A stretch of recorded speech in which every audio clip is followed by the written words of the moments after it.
War of memes. Why Z war won't end with peace. Some Western analysts unfamiliar with Eastern European cultural context perceive Z war as an accident. They presume that Russian invasion results from some sort of misunderstanding or mistake which can be resolved via negotiations. Thread. That's a textbook example of wishful thinking. Why would such a renowned analyst as Ludwig argue that the war need not continue? Because he doesn't need it to continue. I don't need it, which means that nobody needs it, which means that a peaceful settlement is possible. But that's not how it works. You may want to stop this war ASAP, but it's not up to you to decide. It's up to Russia, which invaded Ukraine for a reason, and this reason remains irrespective of Putin or Zelensky, CSTO or NATO, Slovakia or Male. It's not a war of regimes, it's a war of memes. The motivation behind Z war is not security, alliances or even political affiliation.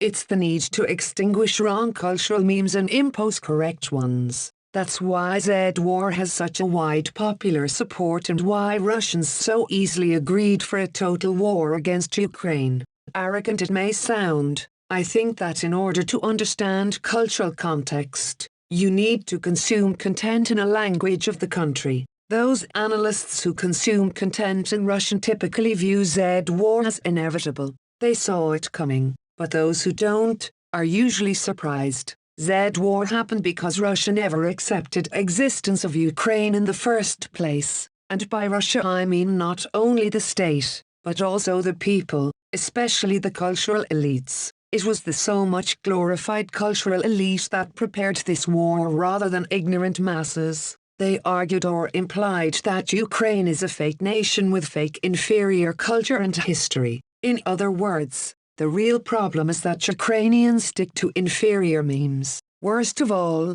they could have upgraded and accepted superior Russian memes, but they refuse to. Russian invasion of Ukraine can be understood only in cultural context. Kremlin didn't plan for a war. It planned to liberate Ukraine, save it by imposing the correct memes. But it turned out that Ukrainians didn't want to be saved. That's how special operation turned into war.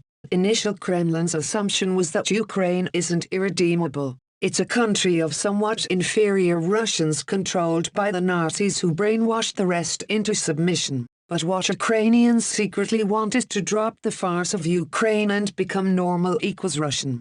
To understand the logic behind Z invasion, you have to keep in mind that Russianness equals normality. When you are Russified, you just become normal. Z invasion was planned as a gift or humanitarian operation. That's why Ukrainian resistance is so shocking. They don't want to be normal.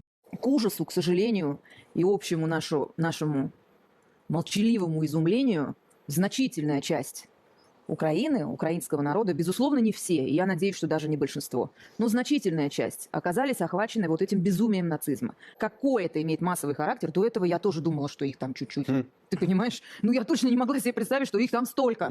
Что это, просто явление, это основная вообще сила действующей Украины. Ну, я тоже думала, что это группировки, да, власть с ними заигрывает, да, власть ставит памятники, там, Бандера, праздники, в школах объясняет. Ну, не может же быть, что наш народ, наш, который вместе с нами воевал с нацизмом, и вдруг у них так много их стало. Пожалуйста. Ukrainian ingratitude and refusal to become Russians explains the rapid escalation of violence by the Russian military. See the bombing of Galeev. I won't be surprised if Russians use tactical nukes against Ukrainian cities by the 9th of May, the Victory Day.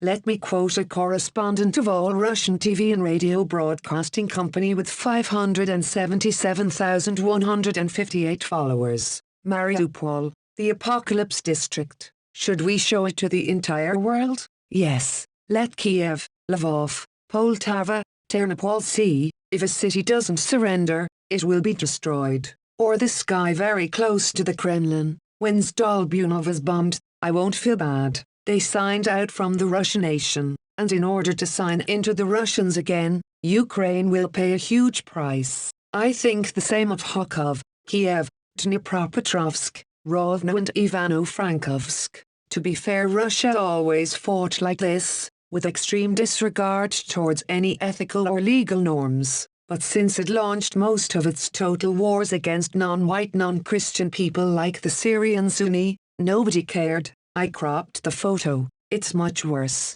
But why Ukraine? We can start our discussion with Brodsky. He's relatively well known in the West largely due to winning a Nobel Prize in Literature, but his cultural influence is probably underestimated there. Brodsky was not just a poet, he was the last great poet of Russian literary canon. After being persecuted by the Soviet authorities, Brodsky emigrated to the US. He was showered with prizes, honors and awards. Here he won the Nobel Prize and became the US Poet Laureate. Both his literary talents and victimhood record helped a lot in his American career. That's a poem Brodsky read in Palo Alto in 1992. Although written and published in the US, the poem on Ukrainian independence is probably the most widely quoted and impactful political manifesto of the post-Soviet Russia. It's super nationalist.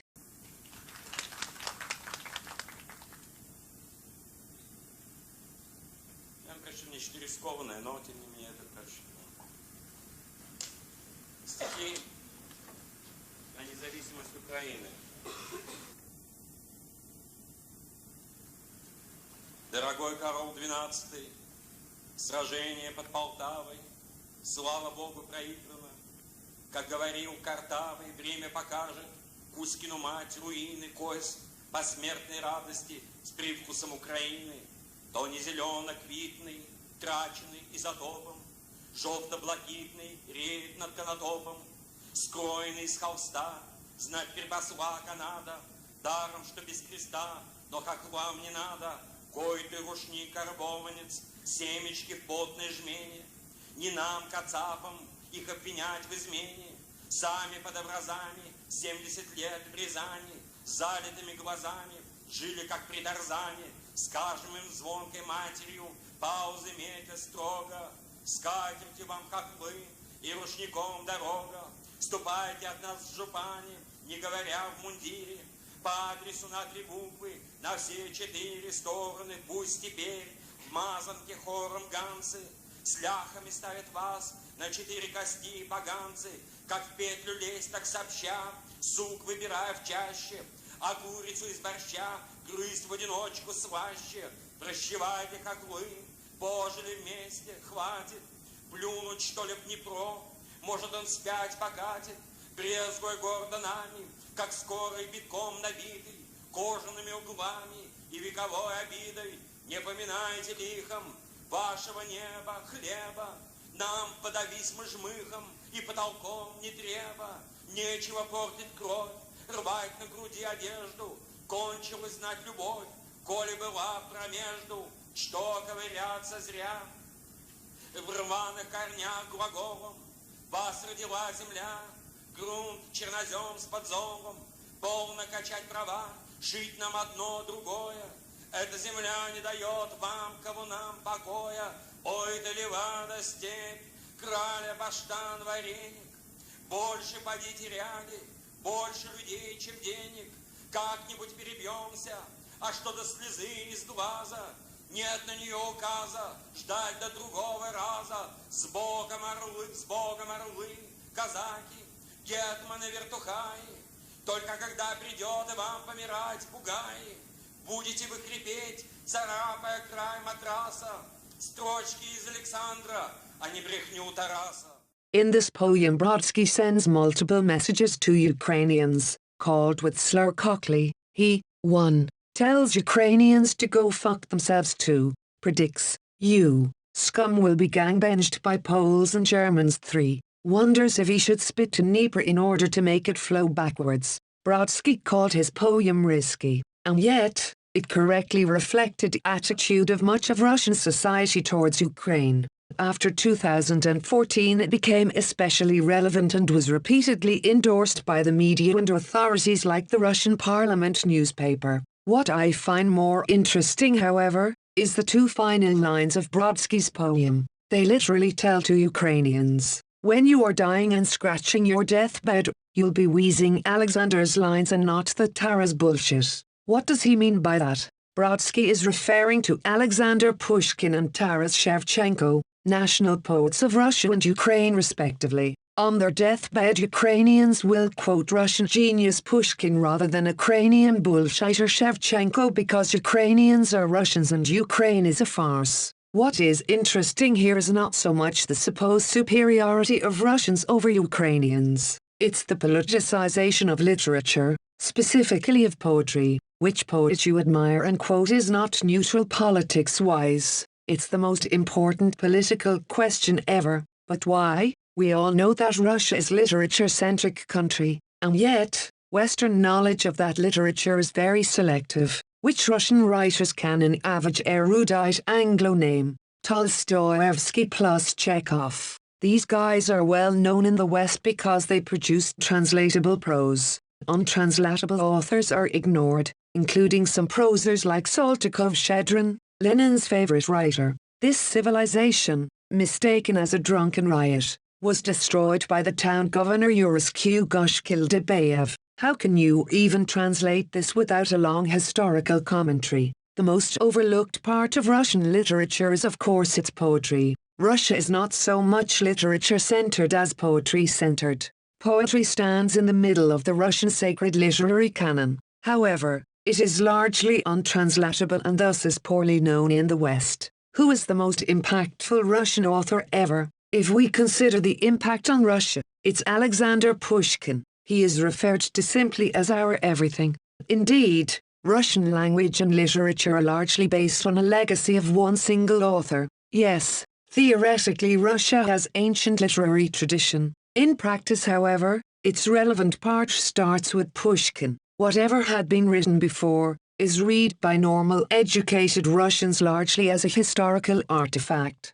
Only post-Pushkin literature can be read unironically. Why Pushkin is so important? Every Russian kid is taught in school that Pushkin created the Russian language. Did you get it? Kids don't get it either. That's why this commonplace about Pushkin and the Russian language is mocked so much in the internet. What does it even mean? Benedict Anderson gives a key to this question. According to Anderson, modern literary languages are artificial. They were created by the double effect of modern state with its homogenizing policies and of the printing press. Whatever existed before functioned very differently. Pre-modern world, before the modern state and the printing press, didn't know literary languages. It knew 1. Spoken vernaculars, sounds-based, 2. Sacred languages, signs-based. In Europe, for example, Metelmorkish would be a vernacular and Latin, the sacred language. Let's start with spoken vernaculars. The fact that pre-modern world had no literary languages doesn't mean that people couldn't talk with each other. They had plenty of vernaculars, some of which resemble modern languages. But unlike these languages, vernaculars weren't standardized. Today we speak a French, Spanish or English language. But back then there was a huge variety of Frenches, Spanishes and Englishes, speakers of which might find it difficult or even impossible to understand each other in conversation. That is just a natural order of things. In fact, it may be inaccurate to address those vernaculars as Frenches or Spanishes. The linguistic map didn't correspond with political one. For example, the area of closely related Catalan-Occitan dialects stretched from Spain to France across all political borders, old and new. Pre-modern world was the world of diversity, including the linguistic diversity. Contrary to the popular belief, it is diversity which is natural and homogeneity which is artificial. Tons of mutually unintelligible vernaculars, it's a natural order. One literary language is not. If vernaculars divided the pre-modern world into separate regions, global sacred languages united it into a number of truly global communities. For example, Europe divided into the areas of Romance, Germanic, Slavic and other vernaculars was united by one sacred language, the Latin. Global communities of the past were sacred communities built around ideographic systems. Latin in Europe, Quranic Arabic in Islamdom, characters in China. Every sacred community perceived itself as a world in itself, possessing the monopoly on truth due to its sacred language. Huntington famously divided the world into a number of civilizations. However, His classification looks arbitrary. What if we adopt a much superior and more objective Andersonian paradigm? Those who use the same sacred language comprise a separate sacred community, equal civilization. Within each sacred community, people spoke on multiple vernaculars. Sacred language was a community of signs, vernacular, of sounds. Sacred language had to be unintelligible to masses, vernacular, intelligible. Finally, sacred language was non-arbitrary, unlike a vernacular. Sacred language was non-arbitrary. It was the emanation of reality, rather than a reflection of it. Hence the prohibition to corrupt sacred texts by translating them into vernaculars. That meant they'd be unintelligible to the masses. That, however, was a feature rather than a bug. Consider the ideographic nature of Islamic Ummah. If Magandanao met a Berber, knowing nothing of each other's languages, incapable of communicating orally, they nonetheless understood each other's ideographs, because the sacred texts they shared existed only in classical Arabic. In this respect, Quranic Arabic, Latin and even Sanskrit functioned very much like Chinese characters. They all created a global community not of sounds, but of signs, and this community held monopoly on the objective truth. Modern mathematical language continues this old tradition. This dichotomy between local vernaculars dividing the world and sacred languages uniting it into a number of global communities explains a lot about the pre-modern world. Global versus local, esoteric versus exoteric, high status versus low status, sign-based versus sound-based. With the time passing, two factors fragmented the unity of old ideographic sacred communities. First, a breakthrough information technology, the printing press. Another factor is much more complicated and poorly understood: evolution of a modern centralized state. Even before the introduction of the printing press, some quickly centralizing polities that would later become the nation-states created administrative vernaculars. Operating with too many vernaculars was tedious. It was much easier to choose one and elevate its status. For example, France had many vernaculars, all considered as corrupted forms of Latin. However, one of them, the dialect of Paris, became the language of officialdom. It didn't turn into the language of truth, like Latin, but it became the language of power, and that was enough. Printing press played a huge role in linguistic homogenization. It's a major bifurcation that determined the fate of vernaculars. Those vernaculars that were printed on were elevated in status and often survived. Meanwhile, those that were not printed on much gradually declined. Combination of these two factors, state centralization and the printing press, fragmented the sacred communities and often destroyed them. In a sense, the world was deglobalized. Previously interconnected sacred space was fragmented into a number of territorial national cultures.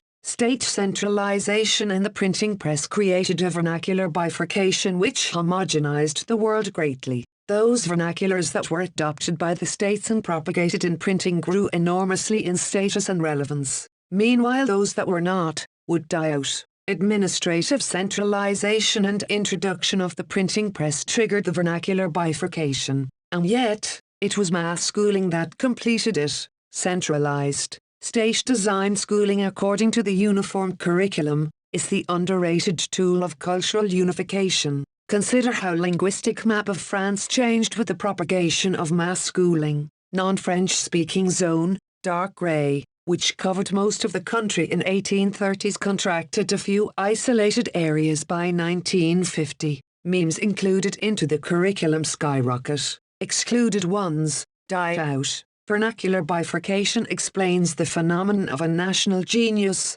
especially the national poet. Did you notice that so many literary cultures are centered around the great national poet? Why? Great here means impactful, and impactful means the model for standardization. Great poet equals the poet of national curriculum. Curriculum homogenizes the cultural space and creates the monoculture. Curriculum completes the vernacular bifurcation. Therefore, which poet is included into the curriculum and which is not is the matter of huge political importance. Now let's talk of Eastern Europe. We've just discussed that the pre-modern world was divided into a number of global communities of science centered around a certain sacred language, like Quranic Arabic. In Western Europe it was Latin. In Eastern Europe it was the Old Church Slavonic. Old Church Slavonic was a South Slavic language, probably of Bulgarian origin, that became the language of sacred books in church services all over Eastern Europe,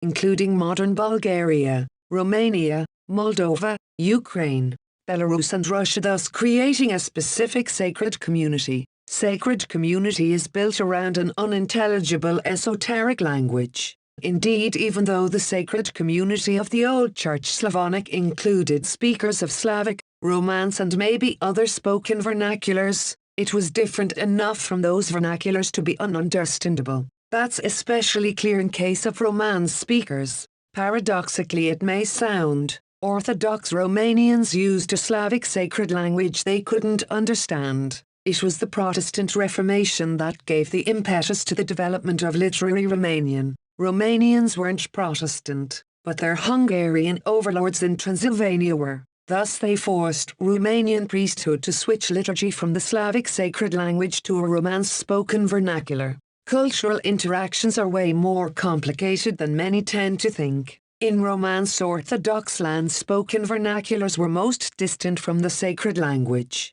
However, even an Eastern Slavic Orthodox area distance between Old Church Slavonic and vernaculars was large enough to make this South Slavic sacred language unintelligible for the masses.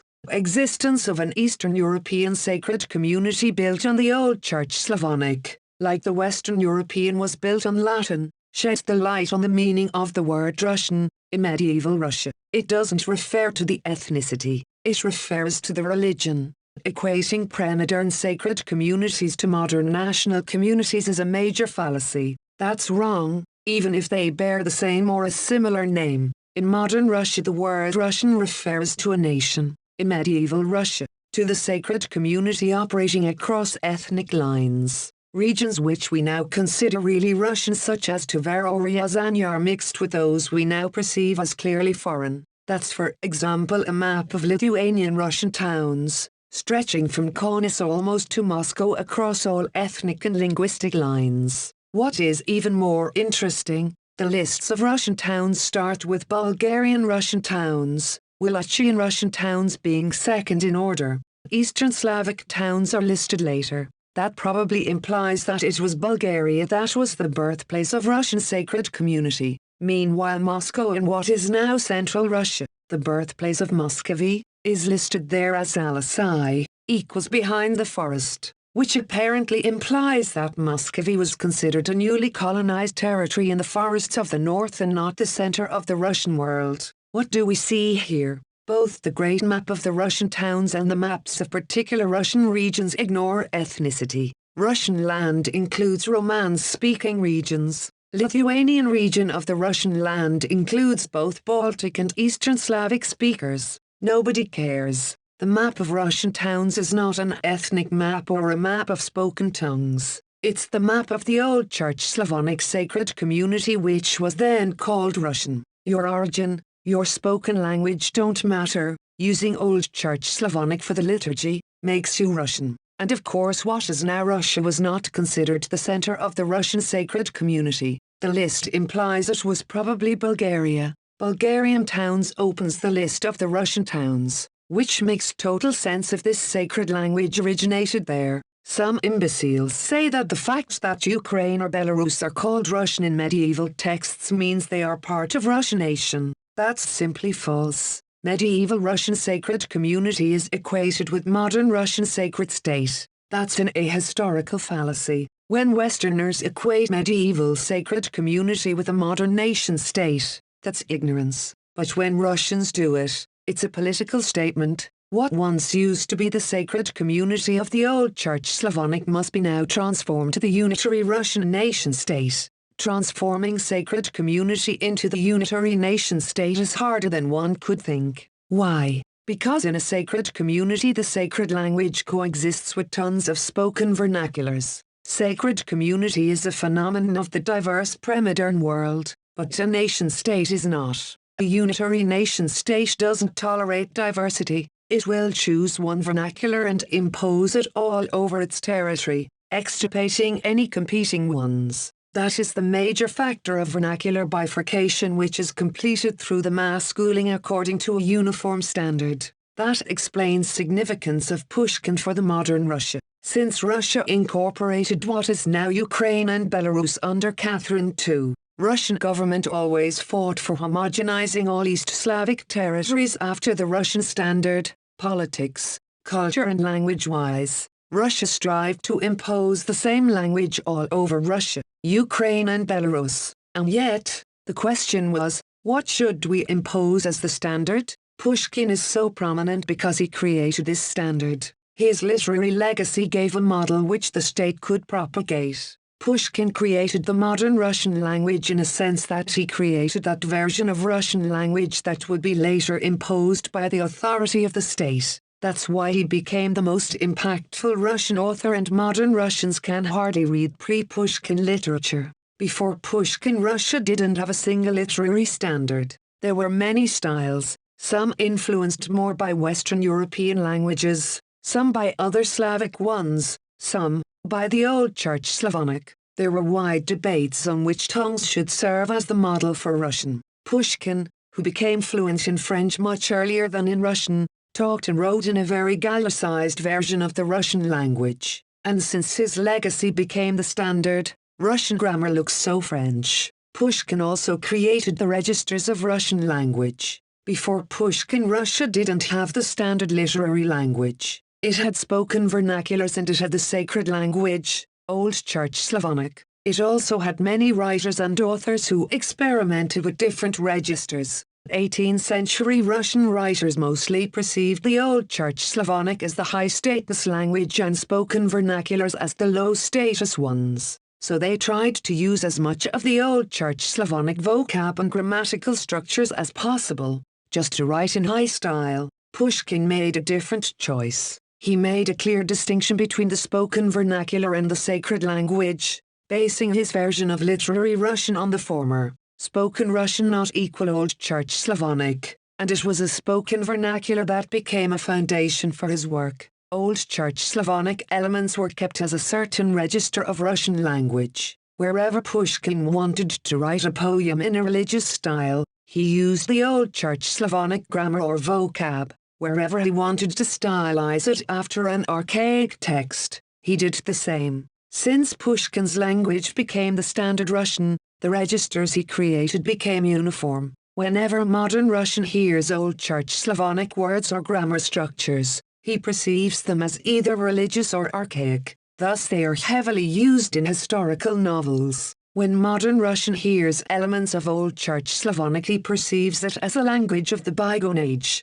That might not be historically correct. In reality, Old Church Slavonic was never a spoken tongue, but we perceive it as Old Spoken Tongue because Pushkin decided so. The impact of Pushkin on the Russian language illustrated the process of the vernacular bifurcation. Previously, there used to be many vernaculars and many authors trying to create literary languages out of them, but in a centralized state, only one will become the standard. The state will choose one model and impose it, extirpating all other variations. If it deals with unprinted rural vernaculars, the process will go smoothly. If it deals with printed ones, that's more problematic. But the real problem is when someone creates an alternative. That explains political significance of Taras Shevchenko. Russia, Ukraine, Belarus had tons of quite different vernaculars. If Russian state succeeded in imposing uniformity, they all would accept a model provided by Pushkin.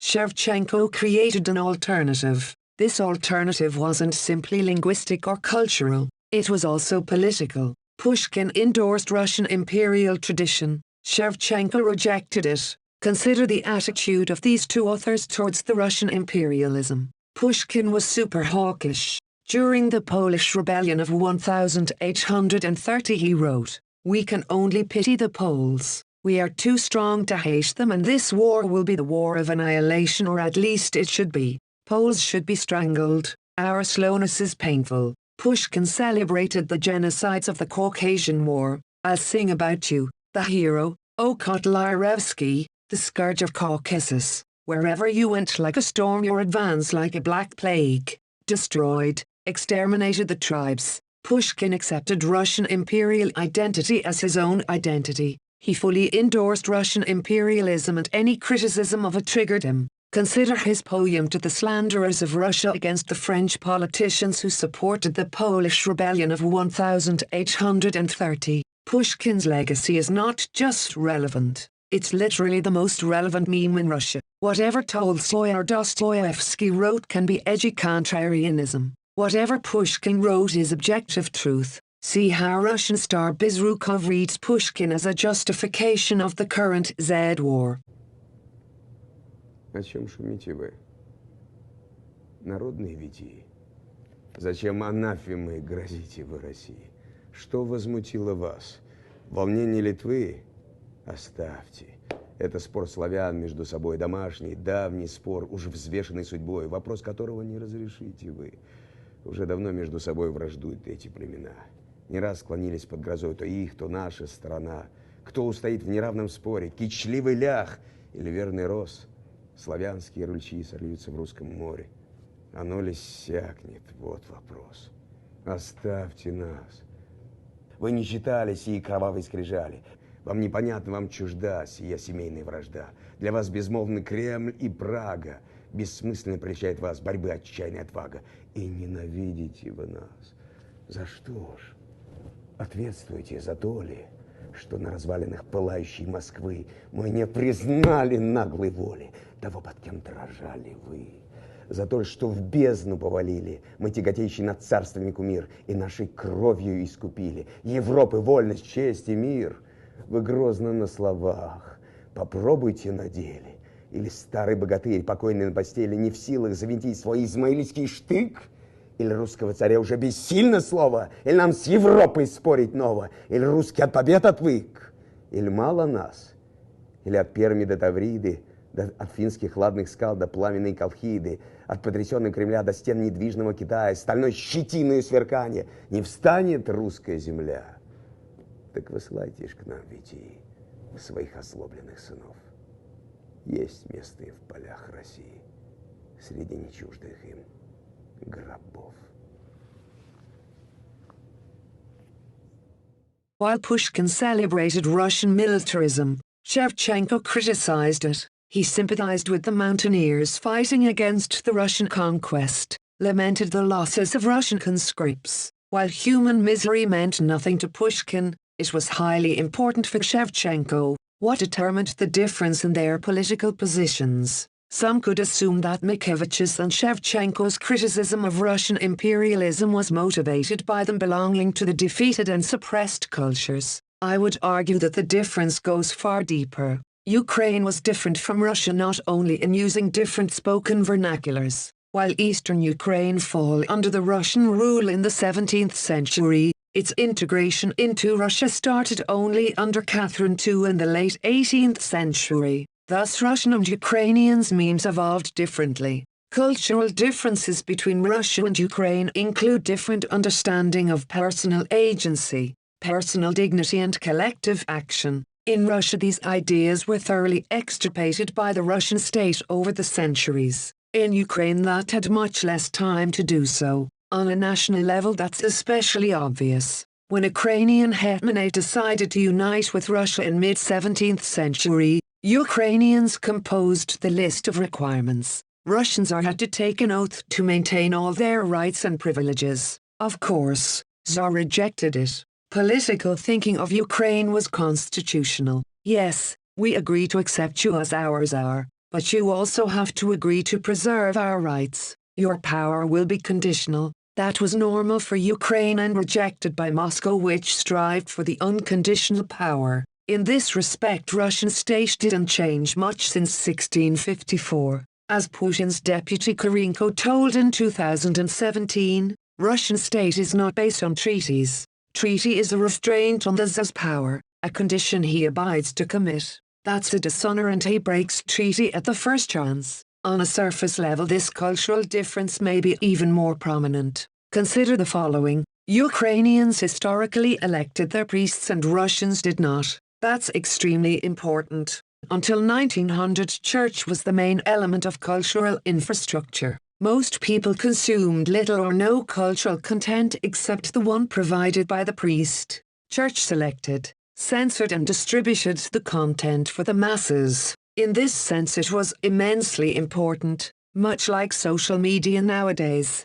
Church used to be the TikTok. Ukrainians elected their priests, collectively determining who will control the cultural content distribution in their locality. No wonder that priest elections were the focus of mass political life. For centuries Ukrainians practiced in campaigns, voting, electoral politics. Russians didn't have this chance. Russian state had more time and more opportunities to exterminate any forms of personal agency, collective action and political participation in Russia than in Ukraine, which was conquered late and integrated into the empire even later. Even more importantly, Russian state destroyed the idea of human dignity in Russia. Russian people interiorized the idea that they have no dignity of their own. Their dignity, their importance, their self-worth derived from their belonging, equals submission to the empire. Consider how Pushkin advertised the benefits of the Russian rule. Submit, Turks, both West and East, may soon share your fate. When the time comes, you'll say arrogantly, yes, I'm a slave but a slave of the Tsar of the world. No wonder Shevchenko mocked Pushkin so mercilessly. For a holder of Ukrainian cultural memes, Russian cultural memes looked absolutely disgusting, more like a zombie creed than as a human culture. For Shevchenko, Russian Empire was the evil to be destroyed, and vice versa. For adherents of Russian cultural memes, Shevchenko was the mortal enemy. He articulated Ukrainian memes, political, cultural, linguistic. Ukrainian memes should be destroyed and Russian cultural standard imposed all over Ukraine. Cultural uniformity, that's the real goal of Z war. It is all about directing vernacular bifurcation of the ancient sacred community towards everyone becoming Russian. The problem with Ukraine is that it exists. That's a view deeply embedded in the Russian culture. End of thread. Please let me illustrate a thread on the meme war with a speech by Maria Zakharova about borscht soup and Z war. Yes, it sounds dumb, which is unsurprising. Russian foreign ministry is legendarily crony. Still, watch it. She's not that smart and thus doesn't self-censure too much. Ну и все, что связано было, как я уже сказала, с этникой, с культурой в первую очередь. Даже книги по кулинарии, а они тоже запрещались. Почему? Потому что нельзя было делиться борщом. Ну нельзя, он должен был принадлежать только кому-то одному. Вот только кому-то одному, какому-то одному народу, одной национальности. А так, чтобы он был общий. И чтобы в каждом городе или в каждом регионе каждая хозяйка могла приготовить его по-своему, нет. На компромиссы идти не хотели. Так это и есть то, о чем мы говорим: ксенофобия, нацизм, экстремизм во всех видах.